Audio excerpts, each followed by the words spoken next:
Hello YouTube. Alors aujourd'hui on est mardi, oui c'est ça. Aujourd'hui ça va être une journée chiante parce que il faut que je prépare la valise à Nathan parce que demain il part à son voyage. Voilà, donc stressée, ça fait 2 nuits que je dors pas, ça va être compliqué. Si je dors pas encore pendant les 3 nuits aussi qu'il est pas là, ça va être, je pense que ça va être très dur. Mais bon, on n'a pas le choix. Je vais changer de sujet parce que c'était pas pour ça que je voulais faire cette vidéo. Donc je voulais faire cette vidéo par rapport à Hayden, beaucoup plus. Un peu Brian, mais beaucoup plus Hayden. Donc voilà, parce que vous êtes pas mal à me demander comment il va, de quoi je parle, enfin voilà, c'est rien de grave. Donc j'ai décidé donc de faire cette vidéo plus tôt du coup pour vous en parler. Donc je sais pas si vous avez remarqué, mais je pense pas parce que vous l'avez pas vu souvent depuis que j'ai repris les vlogs. Mais en fait, Hayden ne parle pas. Il vient de faire 2 ans, donc il ne dit ni maman ni papa. Il a un comportement très bizarre. Voilà, il se renferme beaucoup sur lui-même. Alors bon, vous savez ce qu'il a vécu étant petit. Donc vous savez qu'à la base il est né avec une pathologie, donc les pieds beaux. Donc c'est quoi les pieds beaux? C'est une malposition des pieds en fait. C'est pas une malformation, hein, c'est juste une malposition des pieds. C'est quand il est né en fait, il avait les pieds pratiquement retournés en fait, tout simplement. Donc c'est rare mais ça arrive. Du coup, depuis qu'il est né, il a eu pas mal, donc je crois qu'on a commencé, si je me rappelle bien, 3 jours après sa naissance, à avoir donc des plâtres, voilà, donc à être plâtré donc du pied jusqu'en haut des cuisses. Ça a été très difficile pour lui, pour nous aussi.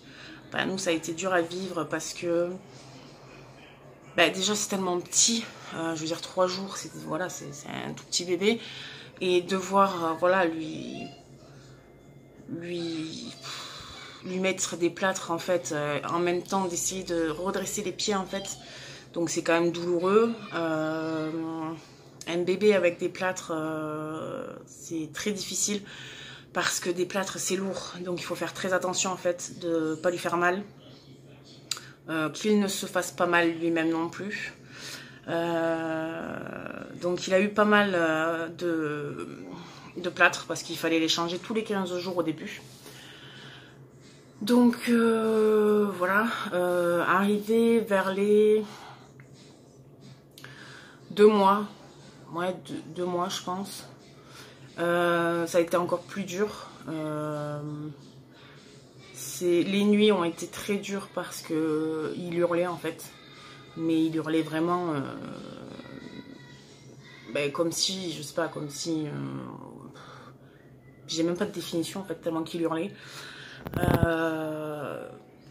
Je pense qu'il en avait marre en fait, tout simplement, d'être immobilisé en fait tout le temps. Et puis automatiquement, vu qu'on redressait ses pieds en même temps, ça lui a fait pas mal de mal. Donc ça a été très dur à vivre pour nous de voir que qu'on est impuissant parce qu'on peut rien faire tout simplement, mais qu'on sait que c'est pour son bien. Même si on sait ça, c'est compliqué. Donc je pense que ça, il a eu beaucoup de mal à le vivre, je pense. Après il y a eu les séances de kiné. Donc les séances de kiné au début ça a été tous les jours. Après ça a été, si je me rappelle bien, 3 ou 4 fois par semaine. Toujours avec des suivis avec le chirurgien parce qu'on ne savait pas s'il allait se faire opérer ou non. Heureusement il ne s'est pas fait opérer, donc ça c'est déjà bien. Donc ça, si vous voulez, c'est... Ben, on va pas dire que c'est passé, parce qu'il n'a pas non plus les pieds normaux. Mais c'est... Voilà, c'est... Enfin, si on le dit pas, ça se voit pas spécialement. À part quand il marche, voilà, il a tendance à marcher sur ses orteils. Donc ça, il faut qu'on rectifie ça. Là, il faut qu'on refasse des attelles, parce qu'il va avoir des attelles à porter la nuit. Donc là, je pense qu'on va être encore... parce que là, il est quand même plus grand, il bouge, il marche. Donc, ça va être encore à être immobilisé. Je pense que ça va être encore des nuits assez difficiles. Mais bon, il le faut. Maintenant, les kinés, il en a 2 fois par semaine. Mais... comment vous dire que... c'est là où c'est qu'on voit que, voilà, il sait très bien ce qu'il a vécu, parce que... maintenant, à chaque fois qu'il voit le kiné, déjà il se met à hurler parce qu'il n'a pas envie, tout simplement. Il en peut plus, je pense, tout simplement. Et donc voilà. Et en fait, si vous voulez, un jour, je sais plus comment ça s'est passé, mais on nous a proposé en fait qu'il voit une dame pour la motricité en fait. Donc du coup, on est allé au rendez-vous. Et après, ils nous ont proposé, parce que c'est une... comment dire, c'est un centre, en fait, qui ont donc des personnes pour la motricité, des psychologues, des kinés, qu'est-ce qu'il y a encore? Ouais, il y a plein de médecins, en fait, tout simplement. Donc, ils nous ont demandé, en fait, si on ne voulait pas que ce soit eux qui nous suivent, pour que ça soit plus simple, tout simplement. Bon, au début, on a hésité parce que nous, à la base, notre kiné, il était à 15 km. Là où on va, on est quand même à 45 km. Mais en même temps, on s'est dit, il y a tout sur place. Donc, c'est quand même mieux qu'il soit suivi donc, par la même équipe, tout simplement. Donc, du coup, on a accepté. Et donc, quelques fois, papa, il est allé tout seul donc, pour Aiden. Et une fois, donc, je l'ai accompagné. Et donc elle nous a dit qu'elle s'inquiétait. Parce que il réagit pas comme il le faudrait. Mais elle nous en disait pas plus en fait. Du coup j'en avais parlé avec ma soeur.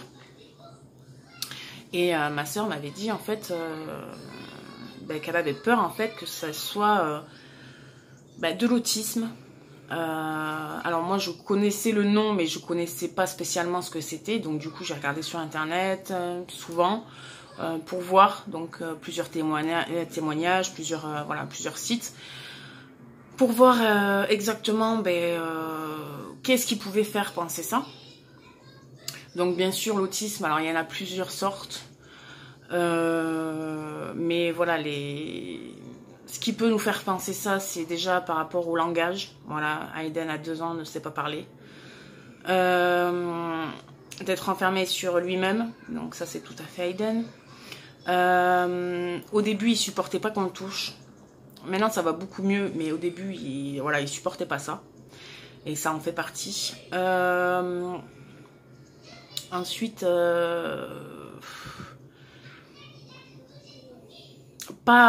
quand il joue par exemple, il jouait pas avec nous. Voilà, il était dans son monde en fait, et en fait il jouait tout seul. Et là il joue un peu avec nous, mais c'est dur, c'est quand même très dur. Lui il est intéressé par le bruit en fait. Ça veut dire que quand on le met dans son parc par exemple, ses jouets, il va les jeter. Donc il a pas, c'est très rare quand il veut y jouer avec, tout simplement, hein, mais la plupart du temps, c'est il jette. Il jette pour le bruit en fait. Il veut entendre le bruit. Donc ça, on essaye de lui faire arrêter, mais c'est compliqué aussi. Et ensuite, il a il est souvent à applaudir, mais pas dans le sens de bravo. Dans le sens que c'est pareil, ça fait partie de son enfermement en fait. C'est quand il fait ça, il faut qu'on lui arrête les mains tout simplement. Parce que celle qui s'occupe de la motricité nous a dit qu'en fait il cherchait le contact. Donc le contact pourtant on en a, hein, mais Mais voilà, donc du coup on fait ce qu'elle nous dit de toute façon, donc on lui arrête les mains. Il est souvent à sautiller sur lui-même en fait. Enfin je vous montrerai les mimiques qu'il fait. Mais tout ça en fait fait partie de cette maladie. Donc logiquement on n'est pas autiste, on le devient. Donc est-ce que c'est parce qu'il a vécu tout ça avant? Après on n'en sait rien. Après c'est beaucoup de... Parce qu'en fait on a eu un rendez-vous avec un psychologue. Donc ça, quand j'ai su qu'il nous proposait un rendez-vous avec un psychologue, ça m'a fait... ça m'a fait mal parce que je me suis dit, il a 2 ans, il va voir un psy. Déjà c'est pas rien. Et en fait, j'ai été au rendez-vous et je lui ai dit clairement, je lui ai dit, dites-moi ce que vous pensez. Je lui ai dit, parce que j'ai regardé des choses sur Internet par rapport à l'autisme. Et je veux dire, tout le monde me dit qu'ils sont inquiets, mais ils ne me disent rien, en fait, tout simplement. Donc, j'aimerais savoir. Donc, la psychologue m'a confirmé que il avait beaucoup de gestes voilà, qui font penser que... mais ils ne peuvent pas poser un diagnostic maintenant parce qu'il est trop petit. Ils pourront essayer d'en poser un quand il aura 3 ans, normalement. Parce que on espère toujours que ça va s'arranger. Donc on est à fond avec lui, on est à fond donc pour le stimuler, beaucoup plus que normalement. On est à fond aussi à essayer de le faire parler, mais alors ça c'est vraiment quelque chose de très très dur. Enfin voilà, on essaye de faire ce qu'on peut, franchement. C'est fatigant et ça fait peur en fait, tout simplement parce que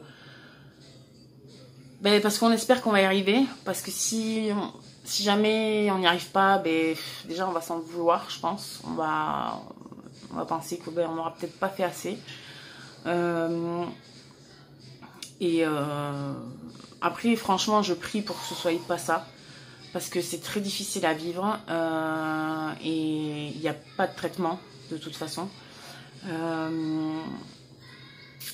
C'est très compliqué. Voilà.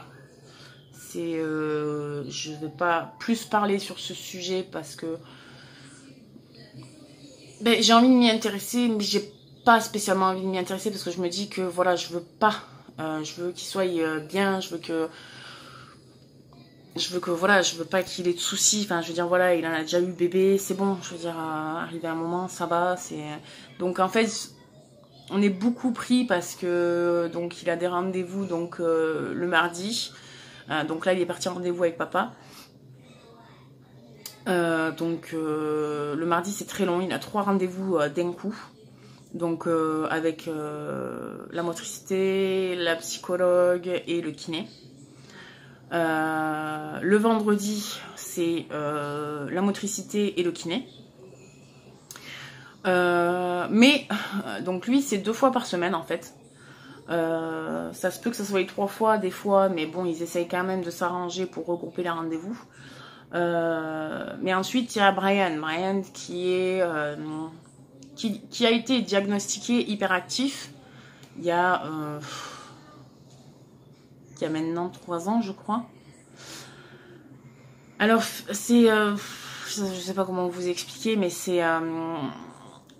il en a vu des spécialistes, ils nous ont toujours envoyé vers quelqu'un d'autre, ça a toujours été, en fait, ils se renvoyaient la balle tout simplement, et ça m'a gonflé. Et on est tombé sur un psychiatre un jour qui nous a dit simplement qu'il était hyperactif. Donc il n'y a pas eu de test, il n'y a rien eu du tout, ça a été... Alors moi j'ai trouvé ça bizarre parce que comment on peut dire qu'un enfant est hyperactif sans... comme ça, sans faire de test, sans faire de... Je comprends pas en fait. Donc du coup moi sur le moment, je me suis dit non, il n'est pas hyperactif, enfin... Je suis pas médecin, mais tous les enfants hyperactifs que j'ai pu voir, Maria n'est pas comme ça en fait. Alors il nous a donné un traitement pour lui tous les matins à lui donner pour le canaliser. Alors j'ai beaucoup hésité, parce que je voulais pas qui prennent ce médicament-là parce que c'est pas un médicament anodin, tout simplement. Donc j'ai mis quelques mois à vouloir accepter donc qu'ils le prennent. Je crois que la fois où c'est que j'ai accepté, ben, c'est à ce moment-là que j'ai accepté qu'ils le prennent, c'est que ça a été la fois de trop. On avait un chat à l'époque, qui malheureusement n'est plus là. Et en fait, Nathan, Peyton et Brian étaient sur le canapé. Et je sais pas pourquoi, je sais pas qu'est-ce qui lui est passé par la tête à Brian, mais en fait, il a pris le chat et il l'a lancé sur Nathan. Le chat, un chat, quand vous lancez un chat, ça se rattrape, c'est logique. Un chat, ça a eu peur. Donc en fait, il lui a lancé en plein le visage. Et il lui a lacéré tout le visage, tout simplement. Nathan pissait le sang. On était en panique. Il hurlait tellement qu'il avait mal. C'était profond. Il a encore des cicatrices et elles resteront à vie, je pense. Mais ça a été très dur ce moment-là. Et je sais pas ce qui lui est passé par la tête. Mais à ce moment-là, j'ai dit stop. Parce que j'étais là, s'il est capable de faire ça, on ne sait pas de quoi il est capable. Donc du coup, là, ça a été stop. Ça a été, voilà, tu prendras ton médicament tous les matins pour te canaliser. Pour que tu réfléchisses déjà avant d'agir. Alors c'est dur hein, de donner ça à son enfant, mais arrivé un moment, il y en avait 2 autres derrière à l'époque qui morflaient tout simplement. C'est pour ça aussi qu'il y a une abonnée qui m'a demandé pourquoi Nathan n'était pas dans la chambre à Brian. Parce que c'est hors de question, tout simplement. Parce que Nathan, il en a pris plein la tronche en restant poli. Tous les soirs, voilà, il se prenait des coups. Pourquoi ? Pour rien, toujours pareil. Et Nathan, arrivé à un moment, Nathan, c'est quelqu'un de très réservé. Il va pas dire les choses. C'est quelqu'un de très gentil. C'est le jour et la nuit entre Brian et Nathan, quoi. Et jusque-là, Nathan ne me disait rien, et jusqu'au moment où c'est qu'il en pouvait plus, quoi. Que voilà, c'est qu'il voulait plus aller au lit, qu'il pleurait, que ça a été très difficile. Et c'est là où c'est que j'ai dit stop, en fait, qu'on a su la vérité, tout simplement. Et que là, j'ai dit stop. Et que je voyais pas pourquoi il subirait, en fait, la colère à Brian, tout simplement. Pour rien, en plus, au final, je vois pas l'intérêt. Donc non, Nathan est dans la chambre à Peyton, et il restera dans la chambre à Peyton, ça c'est sûr. Voilà, c'est Brian n'aura pas l'occasion de lui faire du mal, encore une fois. Donc Brian reste tout seul dans sa chambre, tout simplement. C'est pas plus mal, hein, voilà, il n'est pas mécontent non plus, donc c'est très bien. Mais voilà, c'est... Là j'en parle parce que voilà, on m'a posé la question, mais après c'est vrai que c'est pas quelque chose que j'explique en vidéo parce que voilà, je préfère faire une vidéo où c'est que j'explique tout, comme ça au moins c'est réglé. Mais après c'est voilà, du coup c'est compliqué parce que Brian, voilà, il a été diagnostiqué hyperactif, mais j'y crois pas, franchement, ça fait 3 ans que j'y crois pas. Ça fait 3 ans que je me bats pour qu'il y ait un autre diagnostic qui soit posé et personne ne veut rien faire. Et enfin, vu qu'il est suivi donc dans une structure en fait où c'est qu'il a des rendez-vous parce qu'il est scolarisé que le matin, parce que c'est très difficile pour lui de rester toute la journée à l'école. Donc il est scolarisé que le matin et en fait donc il est suivi par une structure, donc il a des rendez-vous le lundi, le mercredi et le vendredi. Donc en fait voilà, donc ça fait beaucoup de rendez-vous entre lui et Hayden. Et enfin, donc l'infirmière qui s'occupe de lui, je lui en ai parlé la dernière fois. Je lui ai dit que là, que jusque là j'y arrivais, mais que là j'en pouvais plus. C'était là, il devient trop agressif, il devient trop insultant, il devient trop, il a aucun respect en fait. Il se croit plus haut que nous, tout simplement. Et c'est juste invivable. C'est les petits, ils n'en peuvent plus. Les petits arrivent à dire quand même qu'ils aimeraient qu'il n'existe pas en fait. Ça, je trouve ça choquant. Mais pour qu'ils en arrivent là, c'est que voilà, c'est qu'ils en peuvent plus non plus de toute façon. Et on a tout essayé, tout essayé, tout essayé, tout essayé, et il n'y a rien qui... il n'y a rien qui arrange en fait. Donc la dernière fois que j'ai eu rendez-vous, je leur ai dit clairement que là j'étais à la limite en fait. Que là, en plus avec les rendez-vous d'Aiden, en plus ce qui se passe avec Aiden, que là arrive un moment, voilà, j'en pouvais plus tout simplement, voilà, qu'on était fatigués psychologiquement. Et du coup ils nous ont proposé donc de mettre en place des week-ends, donc dans une auberge en fait tout simplement, voilà, où c'est que donc Brian pourrait faire des choses tout simplement, et nous pouvoir nous retrouver tous les 5 en fait, le temps d'un week-end. Alors ce sera sans doute un week-end par mois, ça sera pas tous les week-ends, mais voilà, que les autres se sentent pas rejetés non plus.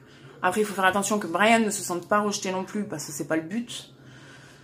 Et là enfin voilà, moi je lui ai dit clairement, je veux qu'on repose un diagnostic, parce que pour moi Brian n'est pas hyperactif, il y a un souci quelque part, je sais pas c'est quoi, mais il a un problème de comportement tout simplement. Pour moi c'est pas du tout un hyperactif. Et enfin l'infirmière qui s'occupe de lui m'a dit oui, je pense aussi. Ça fait 3 ans que j'attends qu'on me dise ça, et là on me l'a dit.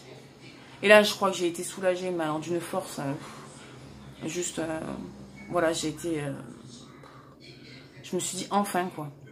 Donc là, j'ai rendez-vous le 15 octobre pour voir. Donc je sais pas s'il va poser un diagnostic de suite, mais on va parler un peu, donc en compagnie de Brian, bien sûr.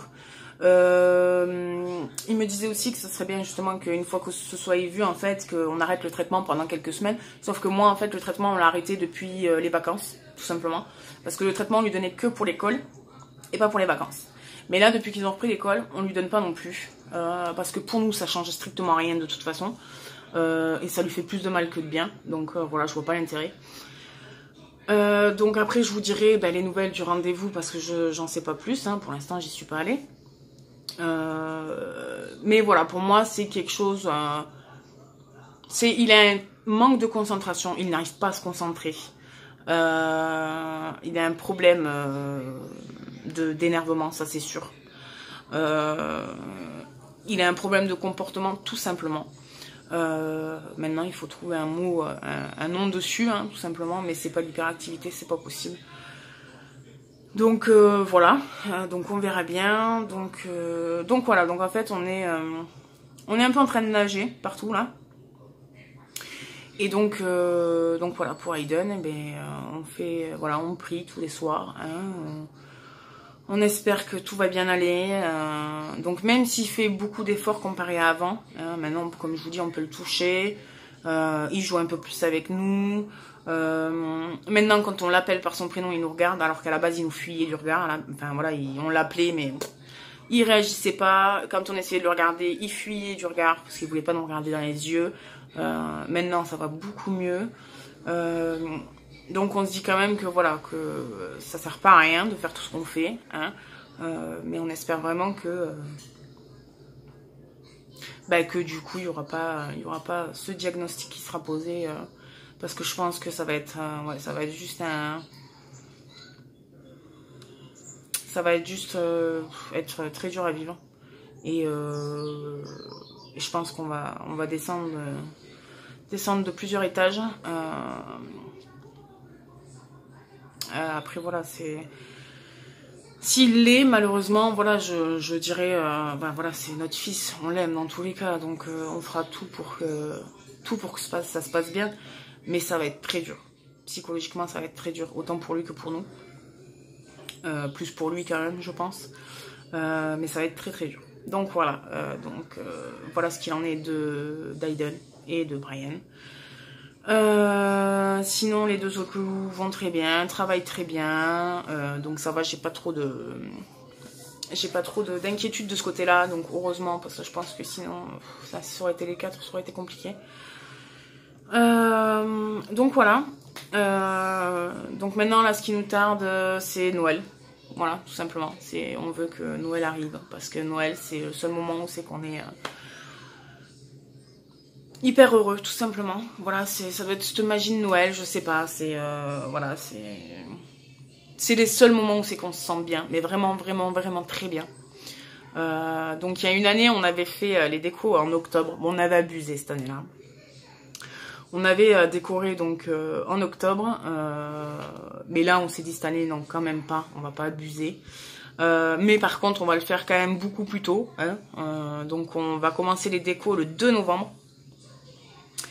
Et voilà, tout simplement parce que ça va nous faire du bien. Voilà, on n'attendra pas décembre. Ça va nous faire du bien psychologiquement, ça va être voilà, ça va être très bien et il nous faut. Hein, c'est ce qu'il nous faut en ce moment. Mais voilà, ça nous tarde vraiment. Et puis voilà, je pense qu'après, j'ai rien d'autre à dire spécialement. Encore une fois, donc je vous remercie de nous suivre. Ça fait plaisir. J'aime beaucoup vos commentaires parce que ben voilà, ça se voit que vous vous intéressez à nous et ça fait chaud au cœur. Voilà, donc je vous remercierai jamais assez de nous suivre. Vous restez très polis aussi dans vos commentaires, ça c'est pareil, ouais, on n'a rien à dire, donc c'est super, et vous n'êtes pas du genre à juger, donc c'est génial aussi. Donc voilà, là on est reparti pour faire beaucoup de vlogs, hein, vous inquiétez pas, tant que mon portable marchera, je ferai des vlogs, il manquerait plus que ça qui marche plus, hein, vu qu'il est tout neuf. Donc on va éviter, mais voilà, on tournera entre 2 et 3 vlogs par semaine. Voilà, là ça va bientôt être les vacances. Bon, pendant les vacances on va rien faire parce que de toute façon on a les rendez-vous. Et puis bon, ben maintenant il fait froid, donc voilà. Et puis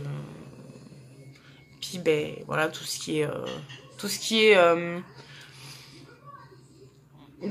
est sous pour loisirs en fait, ben on préfère les mettre de côté justement pour Noël, pour s'offrir un Noël bien quoi. Donc du coup voilà, donc on se fera des chocolats chauds à la maison, hein, on se fera tout ça, on se fera des films, on se fera des... mais on restera donc à la maison. Je sais pas du tout quand c'est que je ferai un prochain vlog course, bon ça sera dans le mois ça c'est sûr, hein, mais je sais pas quand exactement. Mais je vous le filmerai, il n'y a pas de souci. Le prochain vlog, je sais pas du tout de quoi ça parlera, hein. Alors si vous avez des idées, allez-y, parce que arrivé à un moment, moi j'ai plus d'idées. Donc si vous avez des propositions à me faire que je peux faire, je le ferai avec plaisir. Tout simplement, donc là je vous fais de gros bisous et je vous dis donc au prochain vlog. Bisous bisous.